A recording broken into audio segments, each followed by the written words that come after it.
This is Brian Gibbons, and this particular video is going to be for agents, brokers, and I need to ask you: can you think outside the box? Can you think outside the box? Now, Gary Keller wrote a book. Gary Keller wrote a book called Shift, and that means that you got to shift what you used to do. You got to change. You got to shift. It's almost like a paradigm shift. Now, the easiest way to explain what that book's about is a lot has to do with creativity and helping the seller sell his house in this non-lending market. Helping the seller sell his house. If the bank is not lending, what else can you do? What else can you do? Well, there's all sorts of things you can do. Think about it back in the 80s. Now, if you are a new agent, you weren't in the 80s. You don't know how bad it was. Interest rates were 12 to 15, 16%. You couldn't get a loan. So we had to be creative. So I'm going to throw some things up here. We can talk about lease options. But you got to think about lease options not like lease purchase where they're going to get the loan in a year. You can't do that. You don't know what the banks are going to do in a year. That's not fair to the buyer. So what we need to do is to have 1 year and then extensions.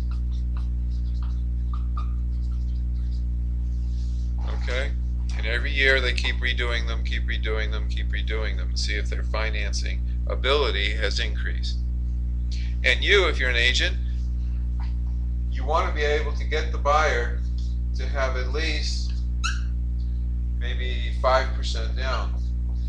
And you get your commission out of that. And you need to do marketing, and you need to do education, and you need to do, if you go to meetup.com,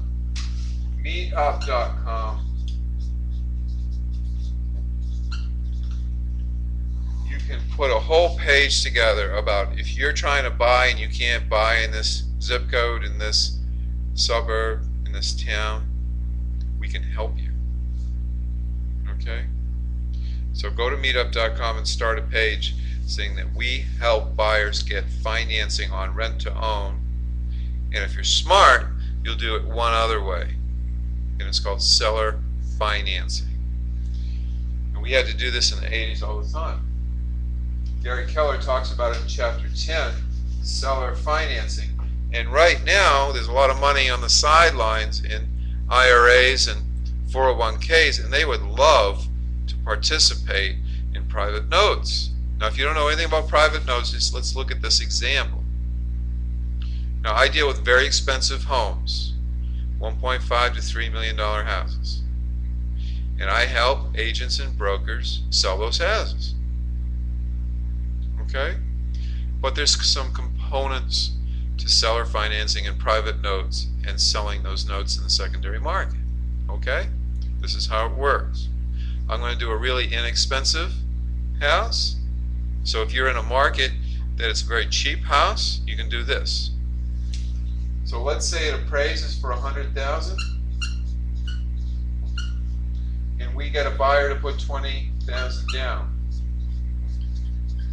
There's your commission, by the way. $20,000 down. Credit's not that important, but it can't be disregarded, because with a big down payment, we can overlook certain things. All right? The note buyer, the people that are going to be buying a partial amount of the first mortgage that we create. This is a free and clear house, by the way. Free and clear. All right? Free and clear. If it's a free and clear house, $20,000 down, we got a balance of $80,000.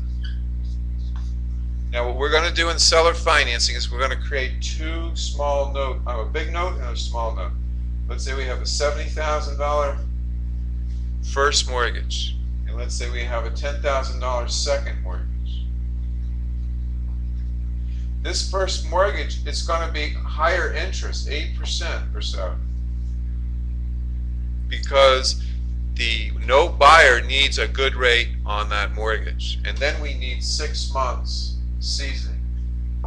So you got to tell the seller that, look, we're going to create a way to get a lot of cash out of your house, and we're going to get top price.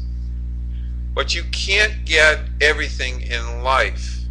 You can't get top price in a buyer's market unless you offer terms to the buyer. Okay?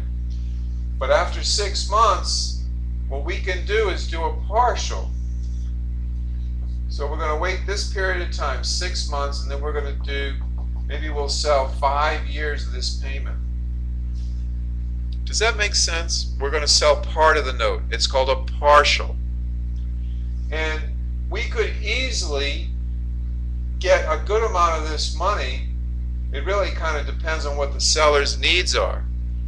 But we could get anywhere from $20,000 to $40,000 out of that 7. Now granted, it's not an all-cash deal. And they're going to get payments on the second mortgage at a good rate of return. And in effect, what they're doing is they're turning their house into an investment property. Right? And they're getting full price. And they're getting some money now, some money later, and you're getting your commission. Do you like that? Now everybody has questions, and they say, well, I don't know anything about the note business. Well, that's my job. I'm a note broker. Okay? I'm a note broker. So what are we going to do? We're going to talk to the seller, and I'm going to get on the phone when you're with the seller. If you can get a speakerphone so you can hear this, you're going to be a lot better off. Okay? And then we're going to create a proposal as far as how these numbers work for the seller. The seller has to agree to take some money now and some money later. Okay? And it's very important that you ask, why do they need that money? That's a very simple, low-cost house, $100,000. You can do this on expensive houses. Expensive houses, super jumbos, the super jumbo market is unbelievably difficult right now. Super jumbo market. So let's say we have a 1.5 house free and clear, 1.5 million. All right? Let's say we get a 20% down payment, and that's 300,000, and they get that now. And then we have a new first mortgage at about 8% for $1,050,000. That's a new first mortgage. And what we're going to do with this first, just like the other one, we're going to sell 6 months. And then we're going to sell maybe 5 years of payments. And we're going to get them an extra $300,000. So we're going to get them this amount of money after the 6 months. And then we're going to get this amount of money right now. And then they're also going to get a second mortgage at about $150,000 to $200,000.